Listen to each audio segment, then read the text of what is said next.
Vidarbha news Marathi, सकारात्मकतेचा शिलेदार। मांजा, nylon धागा विक्री करणे, साठवणे किंवा जवळ बाळगणे हा कायद्यानुसार गंभीर गुन्हा ठरवण्यात आला आहे।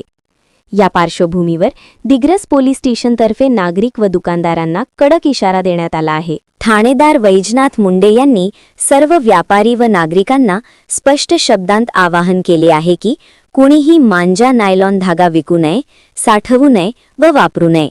कायद्याचे उल्लंघन केल्यास कोणतीही तडजोड केली जाणार नाही। जाहीर आवाहन करण्यात येते की मान्य उच्च न्यायालयाच्या आदेशानुसार मांजा नायलॉन धागा विक्री करणे किंवा जवळ बाळगणे कायद्यानुसार गुन्हा आहे।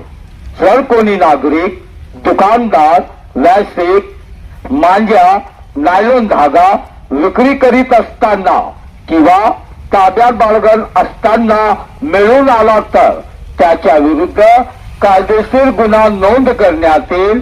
तसेच कोणीही पालक आपल्या बाळाला मांजा नायलॉन धागा दिल्यास त्याला पालकाला 25,000 रुपये दंड करण्यात येईल। याची सर्व नागरिकांनी नोंद घ्यावी। करावे आदेशानुसार दिग्रस पोलीस स्टेशन, दिग्रस।